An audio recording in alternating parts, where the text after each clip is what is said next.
आज इस वीडियो में हम बात करने जा रहे हैं वेदांता के बारे में। देखिए 265 से भी ऊपर निकल चुका है, जबकि आज मॉर्निंग में यहां पर तकरीबन 3% की गिरावट देखने को मिल रही थी। मूडीज ने एक बड़ा झटका दिया है, जिसके चलते मॉर्निंग में 3% का डिक्लाइन था, लेकिन जैसे जैसे बाजार रिकवर हुआ यहां पर भी 2.5% की तेजी एंड ऑफ द डे देखने को मिल रही है। और पिछले एक महीने में अगर आप देखोगे तो अप्स एंड डाउन्स लगा है, लेकिन फिर भी 7% की तेजी है। बात करेंगे उसके बारे में। और मूडीज ने जो डाउनग्रेड करा है इसको, उसके बारे में भी बात करेंगे। लेकिन उससे पहले अगर आपने अभी तक चैनल को सब्सक्राइब नहीं किया है तो प्लीज अभी इसे सब्सक्राइब कर लीजिए, क्योंकि आगे भी बहुत सारे वीडियोस हैं जो आपको काफी ज्यादा हेल्प करेंगे। तो वेदांता का जो शेयर है ये 265 रुपए के आसपास है। और देखो ग्राफ काफी इंटरेस्टिंग है। एक बड़ी रफ्तार आती है, अगले ही दिन बहुत बड़ा करेक्शन भी आ जाता है। बड़ी रफ्तार आती है, एक बड़ा करेक्शन, वो भी एक ही दिन में। बड़ी रफ्तार, एक बड़ा करेक्शन एक ही दिन में। और पिछले 2 दिनों से धीरे धीरे करके ये वापस जा रहा जरूर है। एक साल का अगर आप ग्राफ देखोगे तो 16% का डिक्लाइन है। इस बीच बहुत बड़ी गिरावट भी आई थी, 210 रुपए से भी नीचे ये शेयर चला गया था, लेकिन उसके बाद धीरे धीरे अगर आप देखोगे तो एक रिकवरी जरूर है।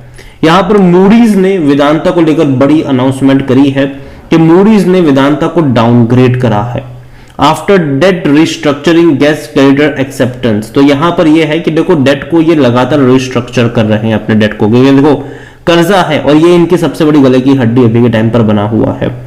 The week after Vedanta creditor overwhelmingly voted in favour of its debt restructuring plan, Moody's Investor Service downgrade the corporate family rating to Vedanta Resources Limited to CAA3 from CAA2। तो वह रेटिंग घटाई गई है। उन्होंने अपनी जो सीनियर अनसिक्योर्ड बॉन्ड जो है उसको लेकर भी इन्होंने रेटिंग को घटाया है टू CA फ्रॉम CAA3। तो रेटिंग लगातार घटाई है। देखिए इससे पहले जो वेदांता की मीटिंग हुई थी और वहां पर हुआ यह था कि भाई साहब जो डेट रिस्ट्रक्चरिंग प्लान था उसको लेकर अप्रूवल वगैरह मिल चुका है। तो कंपनी लगातार अपने डेट को भी रिस्ट्रक्चर करने की कोशिश करेगी। Moody's has maintained the negative rating outlook on the company. The rating agency said on Tuesday. Last week, bond holders of Vedanta Resources gave a go-ahead to group's proposal to restructure debt, raising through the 4 series of bond. तो देखिए यहाँ पर हुआ ये था कि वेदांता के जो वैसा बॉन्ड होल्डर्स है उनकी मीट वगैरह भी हुई थी और डेट को रिस्ट्रक्चर करने का यहाँ पर पूरा का पूरा प्लान भी था। यहाँ पर बॉन्ड होल्डर्स का जो रिस्पांस था वो काफी अच्छा था। जो प्रपोजल था उसको 97% वोट मिले भी थे। The series of bond include to that way due for the mature, जो अभी 2024 और 2025 और 2026 में जो मैच्योरिटी होने वाली है उसके बॉन्ड को लेकर ये सारी चीजें हैं। लेकिन मूडीज अभी भी उतना ज्यादा खुश यहां पर नहीं है। Moody's believe the company will still face material liquidity issue over the upcoming 24 months and default risk remain high.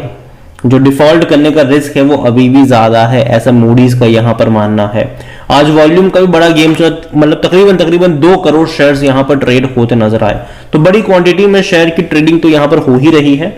इतना ही नहीं, वेदांता को लेकर अगर बात करने जाए तो वेदांता में according to money control user 90% लोग कह रहे हैं खरीदारी करो, 10% लोग कह रहे हैं बेचो और भाग जाओ, और बेचने की बात कोई नहीं कर रहा, सॉरी 10% लोग होल्ड करने की सलाह दे रहे हैं और 0% बेचने की बात यहां पर कोई भी नहीं कर रहा है। कंपनी देखो डिविडेंड इस बार भी इन्होंने अनाउंस कर, जो कि मेरे हिसाब से लगता नहीं था कि ये करेंगे, लेकिन करा इन्होंने डिविडेंड, और वो भी बड़ा डिविडेंड पे करा। ठीक है, और कितना 27 दिसंबर से पहले जिसके पास भी वेदांता के शेयर थे उन सबको 11 रुपए पर शेयर का डिविडेंड मिल चुका होगा, मिलेगा, यहां पर मिल चुका होगा, प्रोसेस में होगा। यहां पर देखो तो 2023 में इसने 4 बार पे किया और बहुत बड़ा डिविडेंड था ये। पहले 12 रुपए 50 पैसे, फिर 20 रुपए 50 पैसे, फिर 18 रुपए 50 पैसे और लास्ट में 11 रुपए। तो हाई डिविडेंड तो पे आउट डेफिनेटली इसने करा है। और जहां तक इनके नंबर्स भी देखो तो भैया इंक्रीज तो हुए हैं पिछले 2 फाइनेंशियल ईयर में, और क्वार्टरली अगर आप देखोगे तब भी थोड़ा बहुत इंक्रीज आया था लास्ट क्वार्टर में, जो कि अच्छी बात है। लेकिन प्रॉफिट नहीं था, लास्ट क्वार्टर में इसने लॉस कर दिया, क्योंकि एक बहुत बड़ा टैक्स, वन टाइम टैक्स इनको पे करना पड़ा था। अगर वो ना होता तो भाई साहब अच्छा खासा प्रॉफिट होता इनका।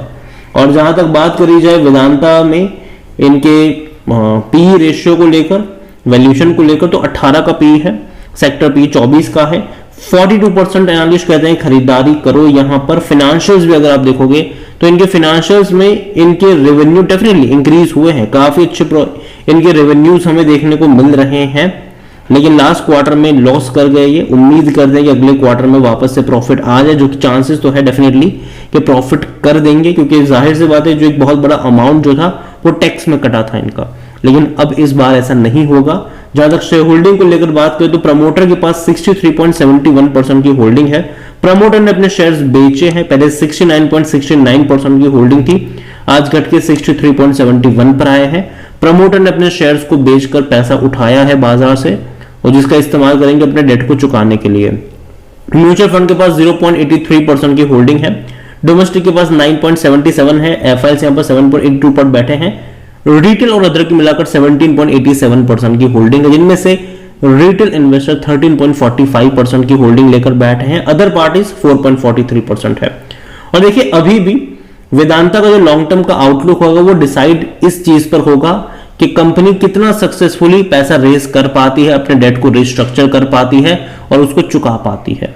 और जहां तक मुझे लगता है कि देखो वेदांता है तो बड़ी कंपनी, ठीक है, और लगातार अच्छा खासा पैसा कमा भी रही है, तो डेट मेरे हिसाब से चुका देगी। टाइम लगेगा इनको, डेफिनेटली टाइम लगेगा, और इसके चलते ये अच्छी और बुरी वजहों से खबरों में डेफिनेटली रहने वाले हैं, लेकिन फिर भी मैं मानता हूं कि लॉन्ग टर्म का आउटलुक अच्छा है, बुरा नहीं है इनका। यहां पर 5 साल का अगर आप ग्राफ देखोगे तो कोविड के टाइम पर ये आपको मिल रहा था 65 रुपए से भी नीचे, और तब मेरे कई सारे वीडियोस थे खरीदारी को लेकर, और तब से लेकर अब तक अगर आप देखोगे तो भाई साहब 170 से 200 रुपए तक का डिविडेंड ये पे कर चुका है। जिस प्राइस पे था उससे 3 गुना डिविडेंड ये पे कर चुका है, और शेयर में जो चीजें है वो अलग से। तो पैसा बना जरूर है, जिनकी भी बाइंग है यहां पर पैसा यहां पर जरूर बना है। हाँ, शायद जिनकी 430 रुपए के आसपास की बाइंग होगी उनका लॉस होगा, लेकिन उतना भी नहीं होगा, क्योंकि वहां से भी अब तक अगर हम देखें तो डिविडेंड भी वहां से भी काफी अच्छा डिविडेंड पे हो चुका है 100 रुपए से भी ऊपर का डिविडेंड वहां से यहां तक ऑलरेडी पे हो चुका है। तो देखिए वेदांता, अगर आप चैनल को रेगुलर फॉलो करते हो तो मेरी बाइंग रिकमेंडेशन यहां पर रही है, लेकिन अभी अगर आप देखोगे तो दिक्कत में जरूर कंपनी है, लेकिन मुझे लगता है कि देखो जो पैसा रेज करना है वो सक्सेसफुली ये लोग रेज कर भी पाएंगे, क्योंकि कंपनी का जो प्लान फ्यूचर में है, डीमर्ज को लेकर भी इनका प्लान है। इस एक ही कंपनी के 5 अलग अलग कंपनी बन जाएगी, उसके बाद शायद किसी एक कंपनी को ये लोग बेच दे या फिर क्या करे वो कुछ कह नहीं सकते, लेकिन हाँ ये जरूर होगा कि डीमर्ज का प्लान टेबल पे जरूर है और कंपनी बेचेंगे या कोई बिजनेस इनका एक बेचकर पैसा चुकाने की भी कोशिश करेंगे। इसके अलावा हिंदुस्तान जिंक में भी ये प्रमोटर के तौर पर है, बहुत बड़ी क्वांटिटी वहां पर भी है, तो हिंदुस्तान जिंक को भी अपना कोई इंटरनेशनल जिंक वगैरह का बिजनेस बेच सकते हैं, लेकिन अभी गवर्नमेंट इनको अलाउ नहीं कर रही है, क्योंकि वहां पर गवर्नमेंट की भी एक बहुत बड़ी होल्डिंग है। ओवरऑल अभी वेदांता थोड़ा सा फंसा हुआ जरूर है, लेकिन कंपनी मेरे हिसाब से अच्छी है, नजर होनी चाहिए आपकी। यहां पर गिरावट में मौके ढूंढने चाहिए, जो कि मेरे हिसाब से बनेंगे जरूर। अगर आपके पास है तो लॉन्ग टर्म के लिए होल्ड कर सकते हो, अगर आपके पास नहीं है, आप बाय करना चाहते हो, तो मैं एक ही चीज कहूंगा कि बाय ऑन डिप्स का नजरिया होना चाहिए। किसी भी एक लेवल पे बहुत सारे शेयर्स खरीद के मत बैठ जाना, क्योंकि देखो मार्केट थोड़ा बहुत करेक्शन दिखाएगा। आज मॉर्निंग में मार्केट अच्छे मूड में नहीं था, करेक्शन दिखाने के मूड में था, लेकिन एकदम से भाग गया बाजार, एकदम से बाइंग लौट कर आई यहां पर और बाजार भाग गया। तो यहां पर मैं इतना ही कहूंगा कि नजर रखिए इसके ऊपर, लेकिन थोड़ा सा कॉशियस जरूर रहिएगा। अभी हाल फिलहाल में बाजारों में ग्लोबली भी बहुत सारी चीजें उठापटक हो जरूर रही है, और यही वजह है कि मैं अभी थोड़ा सा कॉशियस जरूर हूं वेदांता को लेकर, लेकिन बाइंग को लेकर, ठीक है। अगर ऑलरेडी है तो बने रहिए, कोई दिक्कत की बात नहीं है, लेकिन फ्रेश बाइंग को लेकर बाय ऑन डिप्स के मौके ढूंढने चाहिए। हर 10-15% के डिक्लाइन पर ऐड करने के मौके यहां पर ढूंढने चाहिए, मैं यही कहूंगा आपसे। बाकी मर्जी आपकी है। वीडियो को यहीं पे एंड करूंगा। पसंद आया हो तो लाइक करो, शेयर करो, चैनल अगर पहली बार है तो प्लीज सब्सक्राइब करें। और वेदांता के बारे में आप क्या सोचते हैं?